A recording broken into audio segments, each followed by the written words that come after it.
Hi, welcome to the Tariq and Joe Show. In this series, Tariq and Joe explore the topics of growing up as a teenager and young adult in the UK. They offer a range of advice on school, college, and university education, studying for exams, social etiquette, mental health, emotional well-being, and more. Welcome to today's episode with your hosts, Tariq and Joe. Okay, so it started. Okay, welcome back, guys. So me and Joe are with you, your hosts, in today's episode about why you should start to think about goals from an early age. So Joe, to start us off with, I think goals are something which are very important for all of us. And I think it's really important for people, for youngsters, teenagers, to start thinking early on about what they want to achieve in life. And I think one of the problems or difficulties a lot of young people face, especially in maybe secondary schools, or if you're in America, I think they call it high school, is that they don't really have any specific lessons dedicated weekly to talking about goals and about kind of planning. But I think this is really an important thing, because without goals, it can lead to stress through ambiguity and of what you're going to do in life. So Joe, would you kind of agree with those statements? Some of it, yeah, I'd agree with some of it, but not all of it, because sometimes external factors play a part on an individual and the goals that they want to achieve in life. So sometimes it doesn't end up becoming their goal; it becomes somebody else's goal. So, for example, parents can be demanding. An institution can be demanding. When they go into the workplace has their own goals that don't align with the individual's goals. So all of those things are external factors that can have a bearing on how you want to play out your life. Yeah.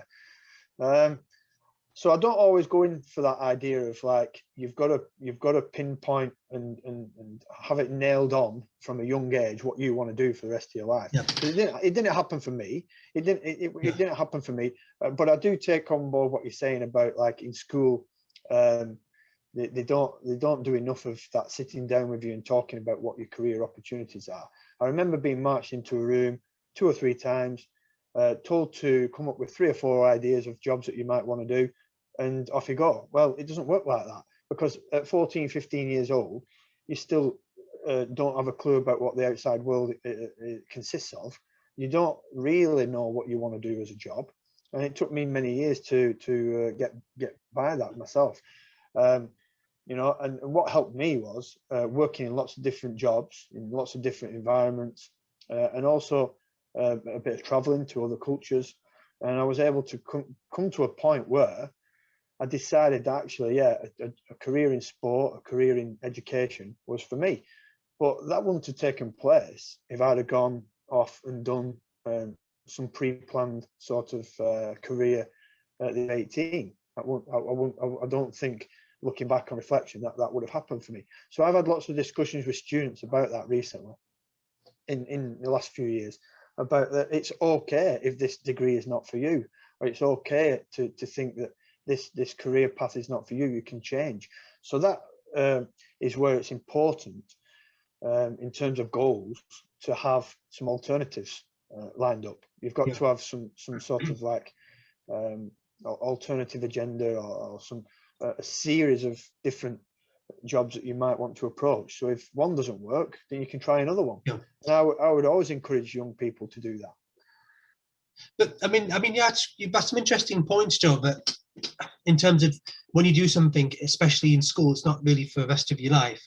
But what I mean, I think, by kind of goals is really the process of thinking about how to attain something, where you think about it, you maybe brainstorm ideas, you write like a mind map, spider diagram, and then you basically reverse engineer the steps, so that as a young adult, people learn kind of the process of planning to achieve a goal. So not necessarily you have to do X, Y, and Z, but understanding the process, so that when it comes to making decisions later on in life, they're more kind of better equipped to make better decisions rather than just kind of make things at a whim.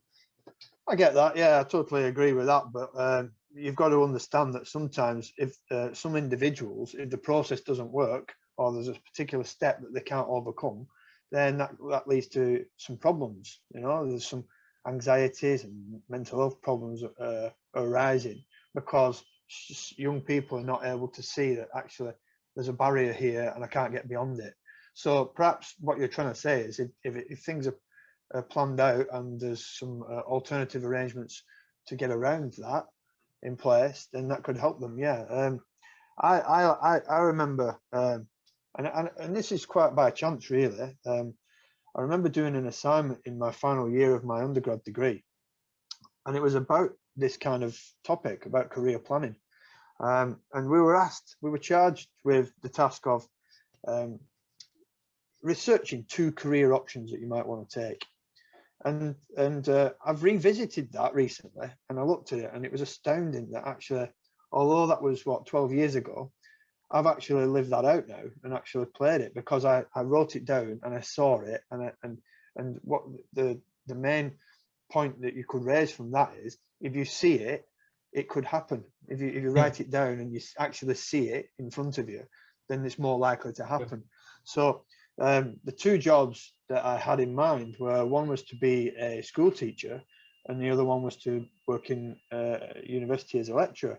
And in a roundabout way, I've achieved both those things, not through a traditional pathway, but I've done it. Yeah. So the point I'm trying to make is that if you sort of write those things down and plan them better, then there's more of a likelihood that you're going to stick to that and achieve it. Yeah. But Joe, that's quite interesting about writing it down, because I can see there's, between us, we've got some similarities. I mean, when I was 24, I sat down, I had like a journal, and I wrote on one column the years, and then next to it I wrote down my age, and then the next to it I wrote kind of where I'd be.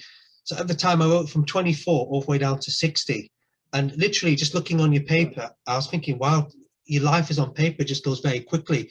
And I was thinking to myself, if you don't have a plan, time will go very quickly, and sometimes people can drift. You could drift and not actually achieve anything. And I think that in itself can cause a lot of stress for people's well-being, having no idea where you want to go and what you want to do. Yeah, I get that, but I'll counter it now, because if you were to write down a list of every year of your life that's to come, and then you don't achieve any of those things that you put in those years, then you're going to feel like a failure. So I think it's very dangerous to sort of plan out every year of your life like that. I think what that could be in danger of doing is taking away the actual fun of living, you know. Yeah. So, you know, you've got to have some kind of like small targets. Yes, I agree with that, and some sort of goals that you want to achieve. But along the way, in between all of that, there's living to be done. You know, there's life to have. There's things to do. You know, there's places to go and see. There's fun to be had. You know, I play sport. There's sport to be done. There's socializing to be done. And if you don't do those things, then you're in danger of plotting out every step of your life until the day you die. And so I wouldn't totally go with that, if I'm being honest with you. That's me personally. There's some people are careerists. I get that, and I've worked with lots of people like that. And everything is plotted out to the letter, like what I'm going to do in 1 year's time, what I'm going to do in 2 years' time, what I'm going to do in 3 years' time. I remember being in a class once where it was this kind of career advice kind of class, and we were told to come up with a micro plan, meso plan, and macro plan. So 1, 3, 5 years. Where do you see yourself? And I kind of you know, I wasn't comfortable with that idea of, like, a lot of the people in my class were saying that they were going to be head of department within 5 years. Well, that's all very sort of like you know, goal driven, isn't it? But you know, the danger is that if you do that, you're going to put some too much pressure on yourself. And also, if you don't meet that goal, there's some things to fall out of that, aren't there? You know, it can affect you. You know, so I think it's very dangerous sometimes to do that. Joe, but I mean, one thing I learned as well, I mean, I didn't achieve exactly everything on that plan, but one thing thinking about it now is that, for example, if you set yourself a target and you go down that pathway, you may come across something else and you think, oh, actually, you know what, I actually prefer this route.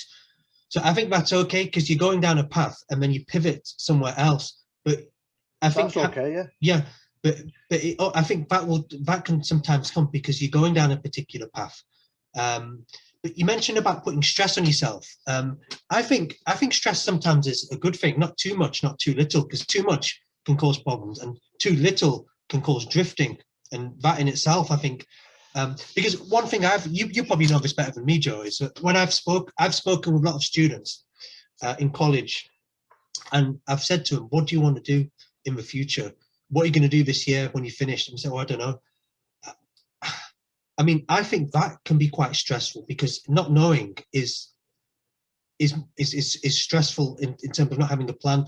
So all your life you've had like school, you've had college, you've had some kind of plan, but then all of a sudden you've got nothing. And I know that with a lot of athletes in particular, for example, Dorian Yates, when he finished his Mr. Olympia, in an interview, he said that he had this all-consuming goal, and then when he'd finished, he got nothing, and having nothing caused him the stress.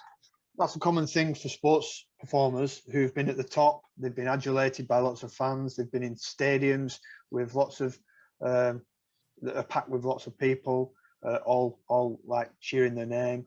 And when that's taken away from them, or they retire, then they don't know how to cope. Yeah, so I think it's important. That goes back to that idea of having some other plans in place alongside, so that it's something to fall back on. Yeah. So I think another thing that's coming in from the world of sport, that I've been helping some of the students research about recently, hot topic, is about football academies. The football academies are sort of like a factory of producing footballers, and basically it's quite cutthroat that when those players get to the age of 16, 17, decisions are made whether they're going to progress into a career in football or they're going to just be ditched.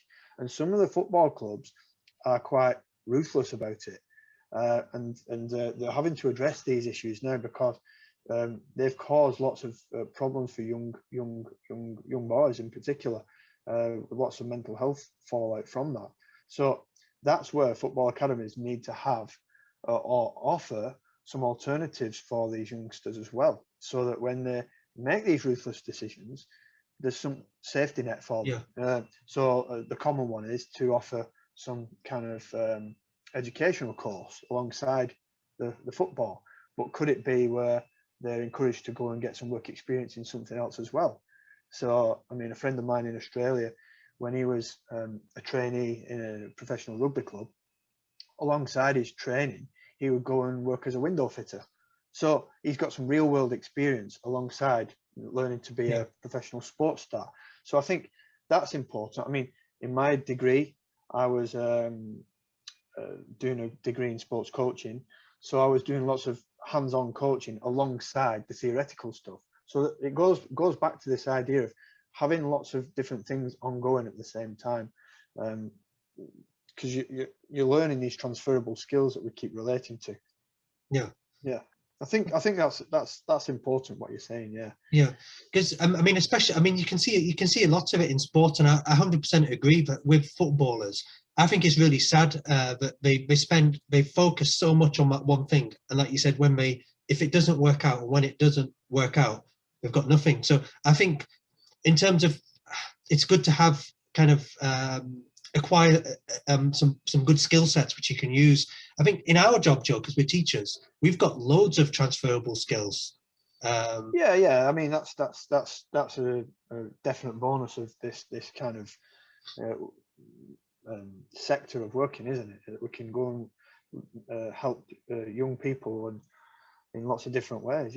So I think I get what you're saying, and you know, just talking about going back to this idea of planning things at short, medium, and long-term goals. It can be a good thing, and it's quite often asked at interviews, isn't it? when you go for a job interview, where do you see yourself in 5 years' time, or where do you see yourself in 10 years' time?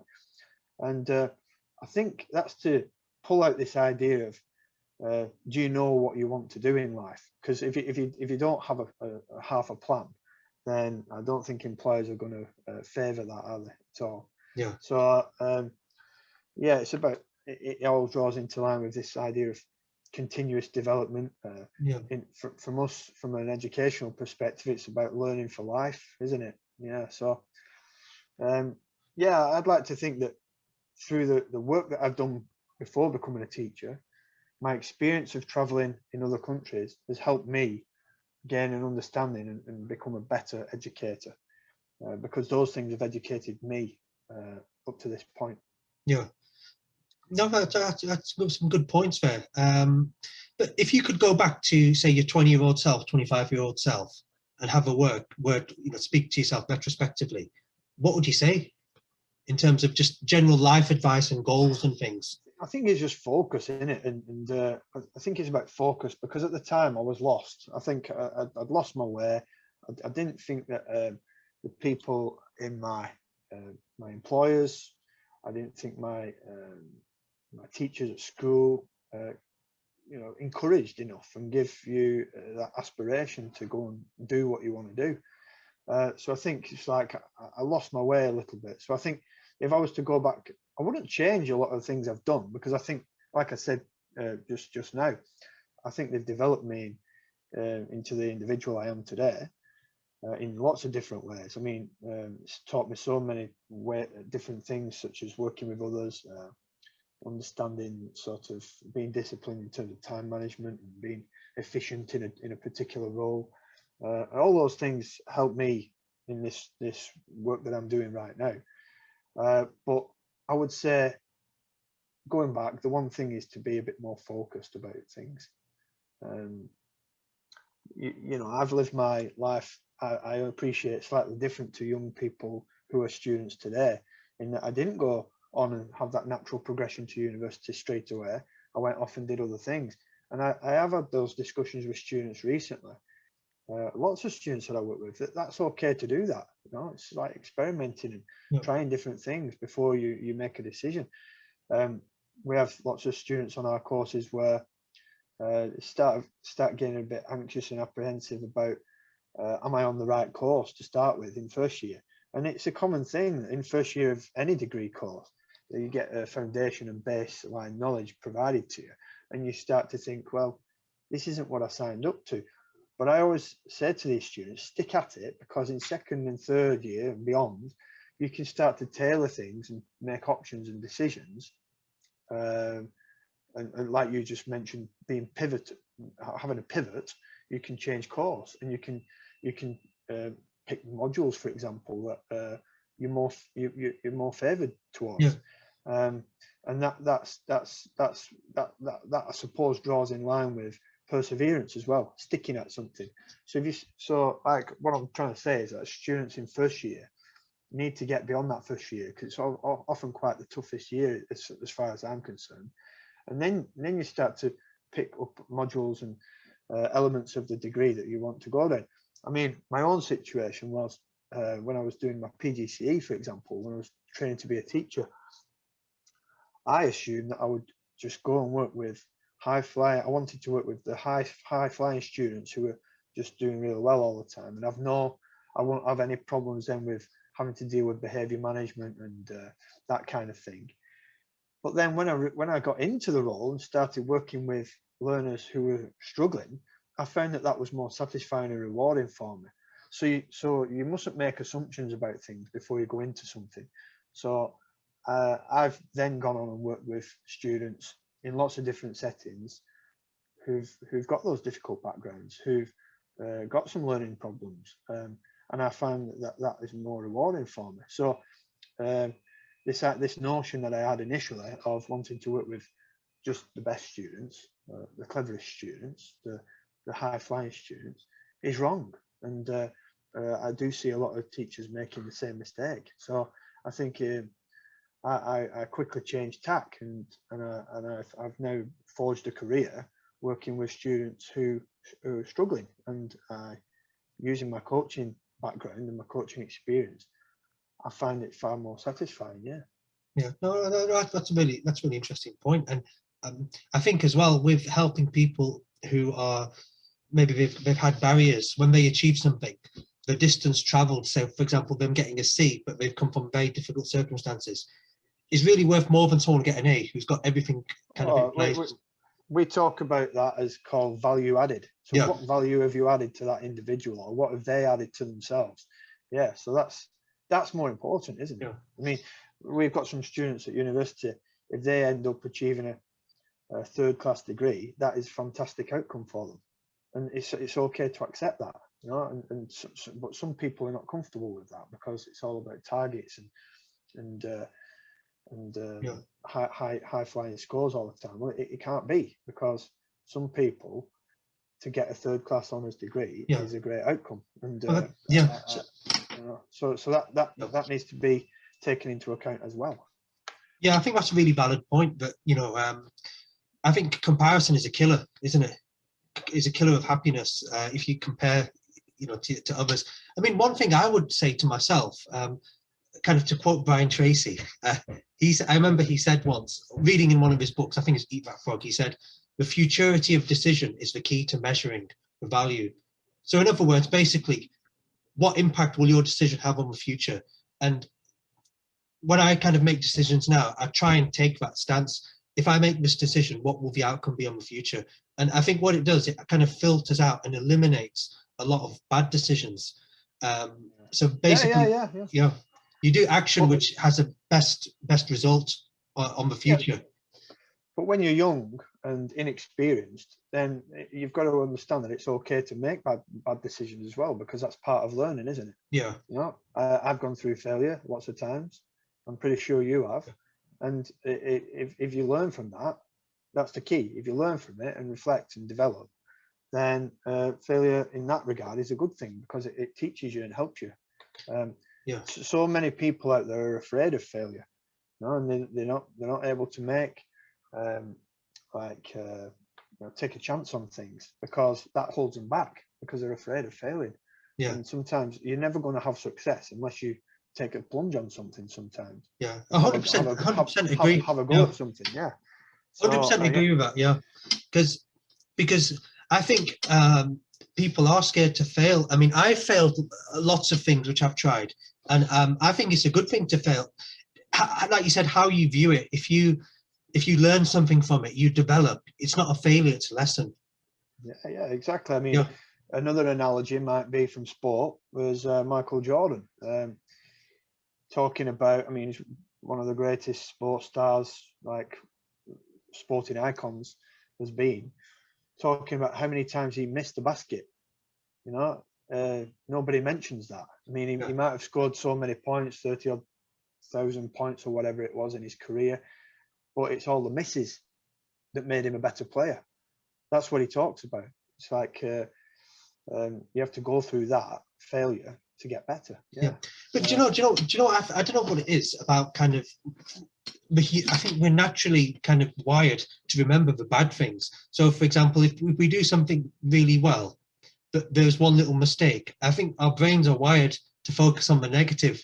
But I think if we focus more on celebrating our success, it puts you in a better frame of mind to fulfill your goals and kind of do things. Yeah, and particular cultures are better at others than that, aren't they? I mean, if you look at an American way of doing things, it's all about the part of the psyche is about freedom and expression and opportunity, isn't it? And so naturally, the culture there tends to be more optimistic about things, about what they can do, not what they can't do. Now, we're more pessimistic here as a nation in Britain.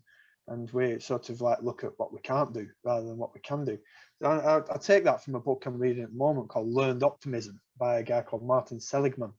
So that for your listeners, that might be something that we can learn from. It's like looking at like not letting things hold you back, thinking about what you can do rather than what you can't do, and we'll all be better for it.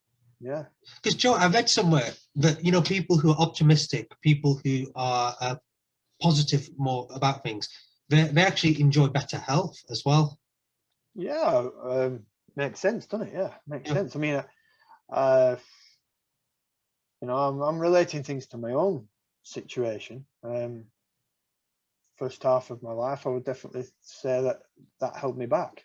But now, through a few personal things that happened in my life, I've now started to look at things in a more optimistic way, where I realise I'm only here on this planet once, and I want to get the best out of myself.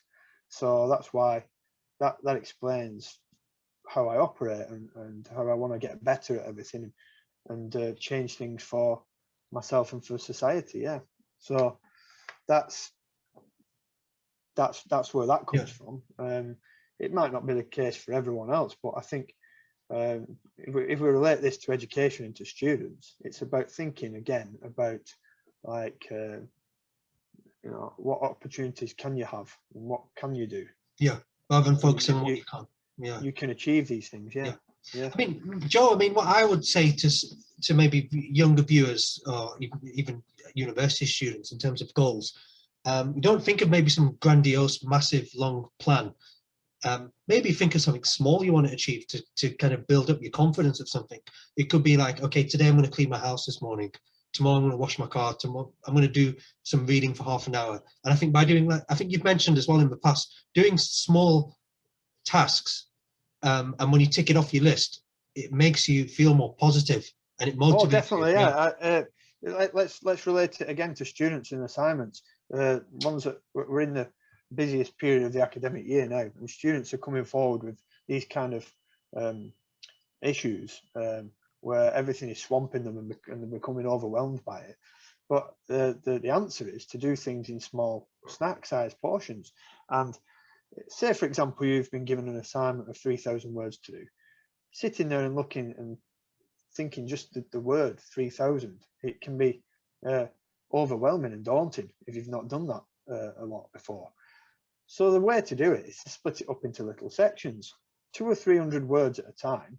And if you do that, you'll feel great about yourself. Now, if you sit there and you think, I've got to do all 3,000 words right at once, and you don't achieve that, you're gonna feel terrible, aren't you? So that draws into line with what you just said. Yeah, I think it's small little targets every day makes you feel better about yourself. Yeah. Fantastic. So yeah, going back to the start of our discussion, that applies for me in my day-to-day working life at the moment with under the COVID restrictions. I like to do little sections of different things throughout the day, and it keeps me fresh and keeps me, you know, I've got a bit of balance with my work life, a bit of balance with my physical you know, exercise, which is important, which also helps in turn helps my mental health. Then I've got a bit of socializing going on with my family and what have you, and that kind of thing, that kind of way of operating is helping me. Yeah, so I would say that's something that other people can take some advice from, perhaps. Okay, great. So if you were to sum up then for our audience, goals, what would you say as a summary about goals and why they're important and what you can do as a solution? Goals are important to help you keep some discipline about things, and try and achieve some kind of outcomes in your life. But we've also got to remember when you're setting these goals that you have several on the go, because if one doesn't work, you can fall back on another one. And that's kind of what we were discussing earlier, is that, like, if you just have one major goal and you don't achieve it, then you're going to feel like a failure. So have lots of alternatives lined up for yourself, because if one doesn't work, you can try another one. You know, I mean, something I'm doing at the moment is I'm applying for lots of grants for my club to help my cricket club, because that's something I'm passionate about. And the process of grant application is an interesting one in itself, because if I was to just hinge everything onto one grant application, put all my energies into it, and then I don't succeed with it, then I'm going to feel like a failure. So the way I look at it is, I've got lots of different grants to apply for. If one doesn't work, I can try another one, and if that doesn't work, I go down another one. So it's like think of it as an analogy of having lots of different avenues, and if one's close to you, try another one. And that's the same in life, isn't it? Yeah. Okay, thank you for that. So, Joe, thank you for joining us again in this mini series of ours, and to you, the audience, hope you enjoyed it, and we'll see you soon. Thanks for watching. Please like, share, and subscribe.